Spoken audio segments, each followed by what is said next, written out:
So now that we have an understanding of the interface and tools within the color tab, it's time to start color grading our video. So let's get into it. All right, guys, so first things first, I've hand selected a couple different clips from the timeline that I know are going to require a bit more work to make them look good. We're actually going to be utilizing a lot of the tools that we've learned within this module to make these clips look the way that we want them to. And the reason I did this is because you'll see in the process of actually color grading the entire timeline, a lot of the clips look really good with just a LUT applied to them and very minimal adjustments. And you will see the process of me color grading the entire timeline. But before we dive into that longer lesson, I want to first show you guys how I would go about color grading each one of these individual clips that I've selected right here. So with the first clip selected, it's this clip of me and Chelsea doing acro over here. So the very first thing that I would do is go into my LUTs over here. And with the KC LUT pack selected, what I would do is just select all of these and go over here to split screen. And with selected LUTs selected, we can see all of these LUTs at once. So I can get like a better idea of what looks good at a glance. And I can even expand the viewer over here so I can see things a little bit better. And we can see that there's a lot going on. And what I could do is actually close this and just select individual LUTs here to compare the original with that LUT. And you can see that some of these look a bit intense, and that's because some of these LUTs are meant for log footage, so they have a bit more contrast to them, but that's not an issue here. In this case, we can see that this LUT looks pretty intense, pretty saturated, but I'm gonna show you guys how we can make this work. So KC2, I know it looks a bit more intense, but this is one that I actually use pretty regularly, and this is the one that I use for most of the OnePlus shoot. I found that this LUT looked pretty good with this footage when I decreased the opacity. So the first thing I want to do is apply our base node tree that we've created before to the node graph over here. So I'll go into my gallery, go into my power grades, and drag the base node tree into my node graph. And things are kind of not centered here, so I'll just select everything here, drag it over. Cool.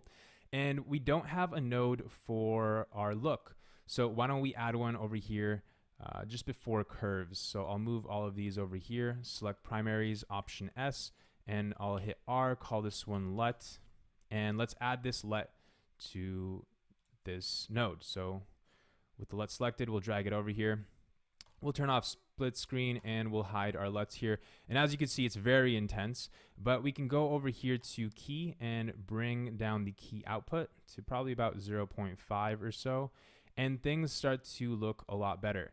Now, first things that jump out at me are skin tones. They look okay, but I know they're not 100%. They don't look too great.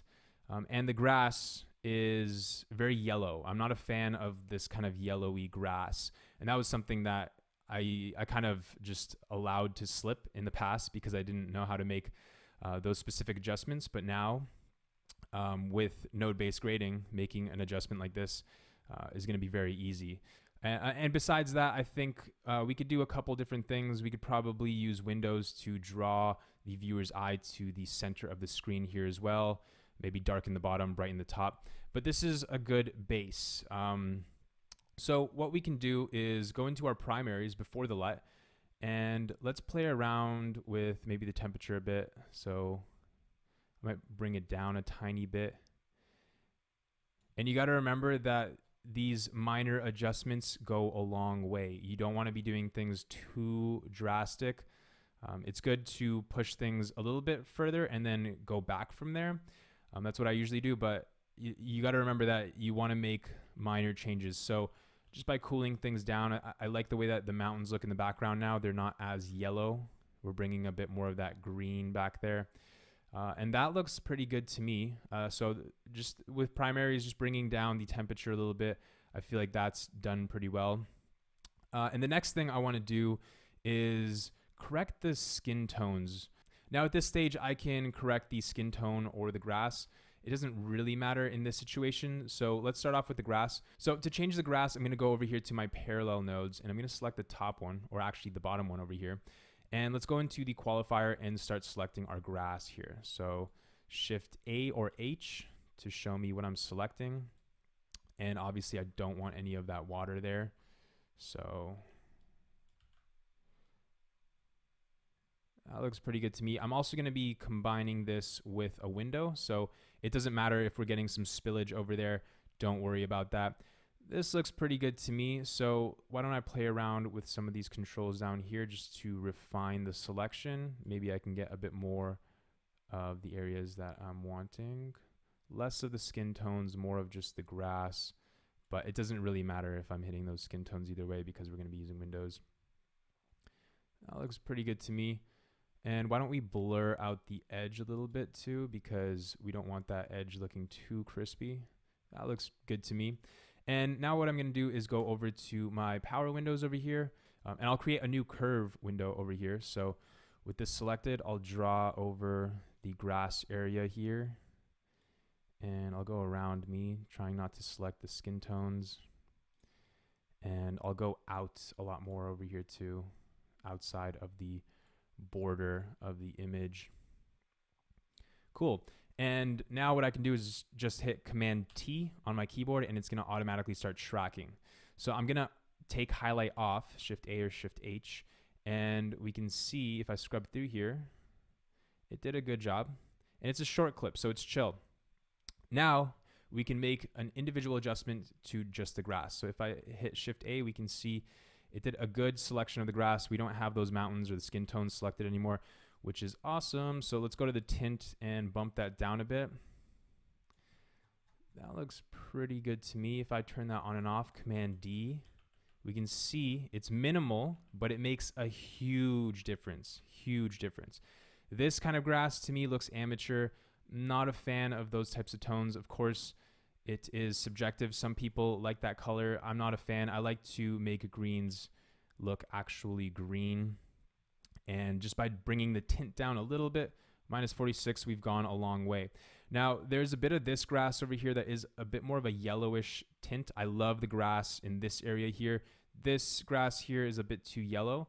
So what we can do is go into our curves. So I'll go curves here, and what we can do is hue versus hue. By looking at the graph over here, we can see we have a bunch of this yellow color. So why don't we just select that and bring it down a tiny bit. We can see that you really only have to take it down a tiny bit to change that color. If I bring it too much, it's gonna look too artificial. Like that looks fake. That does not look good. So I'm gonna be very minimal with it. Minimal adjustments go a long way. And just like that, that looks really good to me. If I hit Command Z, if I undo this and redo it, we can see that we are affecting less of the grass in the middle here. I like the color of that grass over there, but the grass on the outside over here, it's changing a lot. So if I undo that, we can see how big of a difference that makes. And it is slightly affecting the grass in the middle here, but it is mostly affecting that more yellower grass out on the edges over there. And now I would say I really like the way that that grass looks now. So Shift D allows me to turn everything on and off so that we can see how far we've come. This looks really good to me. I'm liking this. Maybe it's just a little bit too contrasty. So I'll go back over here to my primaries and just bring the contrast a tiny bit down, just a smidge, tiny bit. It's like almost barely noticeable. So the next thing I want to do is just verify that the skin tones are correct and things are looking good in terms of skin tones. So what I'll do is I'll zoom in on me and Chelsea over here. I'm gonna head over to this skin tones node right here, and I'm gonna go to the qualifier and just select skin tones. Shift A or Shift H to show me what I'm selecting. That looks pretty good. And I don't want to be picking up too much of the other stuff. So we could see the mountains have very similar tones to the skin in our subjects over here. And just like that, too much.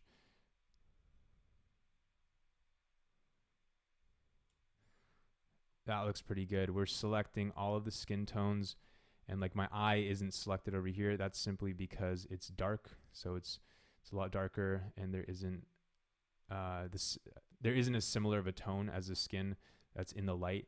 So it doesn't matter that that's not selected because we don't really need to be changing that color. We just want to be changing the color of the skin that is actually visible.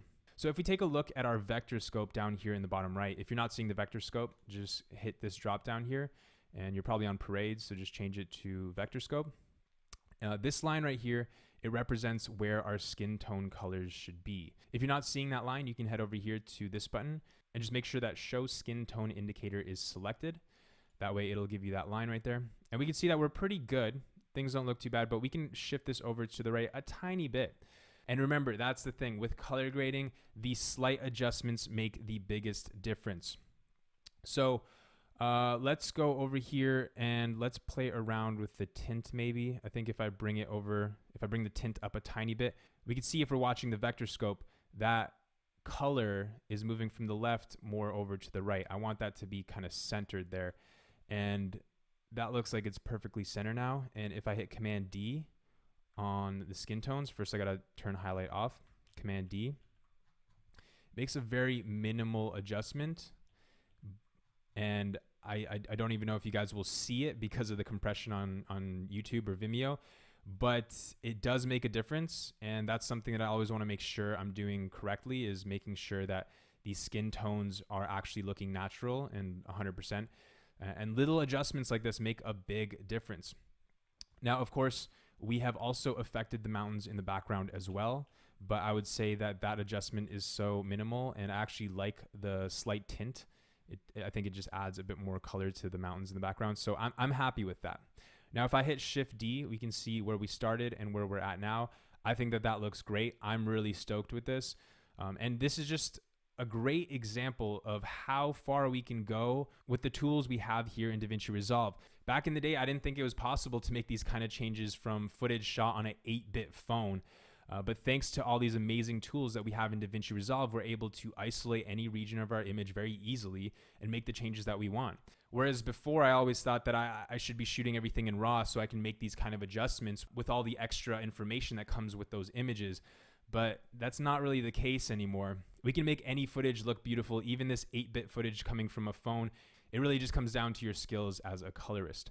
Now, there's a couple more things that I think we could do to this image to make it pop a little bit more. The first thing I'd want to do is to add some more windows. So after my parallel mixer over here, I'm just going to hit Option S and add another node.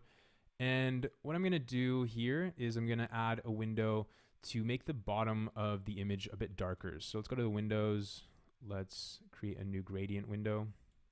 Shift A or Shift H to see what we're selecting. And we want this to be the other way around. We only want to select the grass like that. Shift A.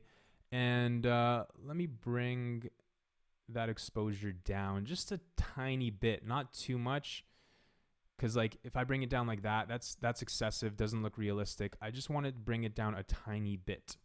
And now with this node selected, I can hit Alt or Option P, and I will create another window down here for the sky. So let's grab another gradient window, Shift A to see what we're selecting over here, drag it down. That looks pretty good to me. And let's brighten up the sky a little bit, just a tiny bit. And now looking at this, I feel like I might have actually overdone the shadow here in the grass. I just want it to be slight. Now, if we select both of these nodes here, hit Command D, we can turn that on and off, and we can see how much of a difference that makes. So take a look at this image. This is before we added those windows, and this is after. You can see that by brightening the top, darkening the bottom, our eyes are guided to the center of the image. And that's a really cool way that we can use windows to really emphasize what we want the viewer to pay attention to. So just by making those simple adjustments, we are emphasizing what it is that the viewers should be focusing on and just subconsciously bringing the viewer's attention to the center of the image. So I'm just going to expand the viewer over here. Let's zoom in and let's take a look at the before and after. Shift D shows us our original image. This is 8-bit footage from a phone. Shift D to turn that back on, and we have a pretty crispy looking image. I really like the way that this looks. I honestly can't express how powerful these tools are within DaVinci Resolve to make your color grading ideas come to life. This is 8-bit footage, and we just took it from this flat, pretty ugly looking image and brought so much life to it. We balanced the skin tones, made the grass a lot greener, just brought a lot more life to this image. So just a reminder, it doesn't matter what kind of gear you're using. If you know how to color grade, if you know how to use the tools in post, you can really bring any image to life. So that was clip number 1. Let's jump on over to the next clip.